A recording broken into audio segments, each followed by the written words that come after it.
Pemirsa, pemerintahan Presiden Prabowo Subianto dan Wakil Presiden Gibran Rakabuming Raka tepat menginjak 100 hari pada hari ini. Sejak dilantik, Presiden mencanangkan 8 misi yang ingin diwujudkan dan dikenal sebagai Asta Cita.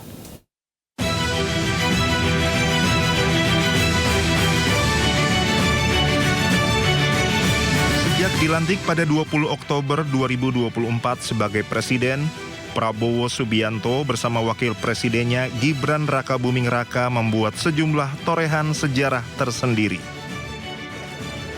Prabowo Gibran menyebut kabinet yang dipimpinnya sebagai Kabinet Merah Putih yang terdiri dari 48 kementerian. Total jajaran kabinet ada 112 orang yang terdiri dari 7 Menko, 41 Menteri, dan 52 Wakil Menteri, serta 12 pejabat setingkat menteri seperti Panglima TNI, Kepala BIN, Kapolri, dan Jaksa Agung. Jumlah tersebut di luar penasihat Presiden, utusan khusus Presiden, staf kepresidenan, dan kepala badan setingkat menteri. Jumlah pembantu Presiden yang terbilang besar disebut Presiden guna mengimbangi visi yang ingin diwujudkan Prabowo Gibran yang dituangkan dalam 8 misi. Ke-8 misi Presiden ini disebut Asta Cita. Di antara ke-8 Asta Cita ini yakni memperkokoh ideologi Pancasila, demokrasi, dan hak asasi manusia. Misi lainnya yakni memantapkan sistem pertahanan keamanan negara dan mendorong kemandirian bangsa melalui swasembada pangan, energi, air, dan ekonomi. Presiden juga fokus melanjutkan kerja Presiden terdahulu yakni Joko Widodo dalam melanjutkan hilirisasi dan industrialisasi untuk meningkatkan nilai tambah di dalam negeri. Di 100 hari pemerintahan Prabowo Gibran, sejumlah survei menunjukkan mayoritas publik mengaku puas akan kinerja kabinet, termasuk pelaksanaan sejumlah program jangkar Presiden.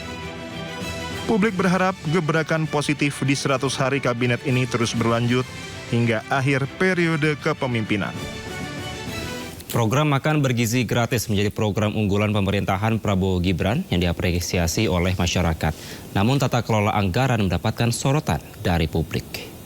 Bagi saya, makan bergizi untuk anak-anak dan ibu hamil ini adalah strategi yang tidak mendukung hal ini.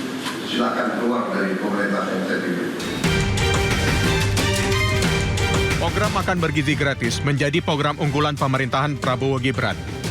Meski belum optimal, namun pemerintah terus meningkatkan kualitas makanan yang diberikan. Standar operasional prosedur juga diperketat untuk menjaga pemenuhan gizi bagi anak, ibu hamil, dan menyusui.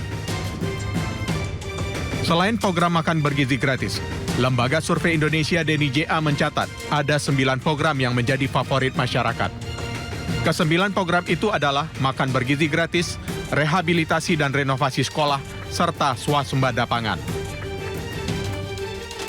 Warga juga menanti program peningkatan kesejahteraan guru dan kenaikan upah minimum nasional yang telah dijanjikan Presiden Prabowo.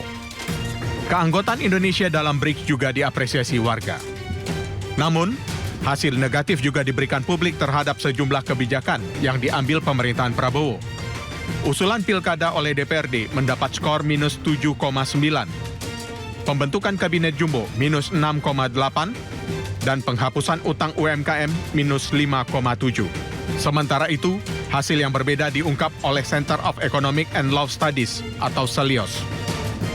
Hasil evaluasi CELIOS dari studi dilakukan terhadap panelis yang terdiri dari 95 jurnalis, Presiden Prabowo Subianto memperoleh rapor 5 dari total 10 poin. Sementara, Wapres Gibran Rakabuming Raka mendapat rapor yang sangat rendah, yakni 3 dari 10. Studi juga menunjukkan 74% responden menilai janji politik hanya sebagian yang berhasil, sementara sebagian lainnya tidak terlaksana. Capaian program juga dinilai kurang optimal, yakni hanya 37%. Dan rencana kebijakan tidak sesuai dengan kebutuhan publik, yakni 34% saja. Tata kelola anggaran dalam kabinet juga mendapat penilaian buruk, dengan 52% responden menilai hal tersebut sangat mengecewakan. Responden juga menilai kolaborasi antar lembaga kurang efektif, yakni 46%, dan minimnya intervensi di sektor ekonomi yakni 31%. Dengan rendahnya penilaian, banyak pihak menilai kabinet perlu melakukan reshuffle menteri. Sebanyak 88% responden menyatakan perlu dilakukan reshuffle pada 6 bulan pertama. Menanggapi hal itu, Ketua DPR RI, Puan Maharani, mengapresiasi 100 hari kinerja pemerintahan Prabowo Gibran. Puan juga meminta pemerintah bekerja lebih keras. Apresiasi kepada pemerintahan Pak Prabowo yang walaupun masih belum 100 hari sudah alhamdulillah mendapatkan apresiasi dari masyarakat. Ini merupakan tantangan dari pemerintahan yang sekarang untuk bisa lebih bekerja keras dalam menjalankan pemerintahannya sehingga apapun hasilnya adalah untuk rakyat. Jadi bekerja lebih baik, bekerja dengan lebih semangat, dan apapun yang menjadi kekurangannya akan bisa ditindaklanjuti dengan evaluasi yang terbaik bagi rakyat. Meski belum sempurna, namun pemerintahan Prabowo Gibran diharapkan bisa terus akselerasi pencapaian target pembangunan nasional, menjawab tantangan global, serta mewujudkan kesejahteraan bagi seluruh rakyat Indonesia. Tim Liputan iNews melaporkan.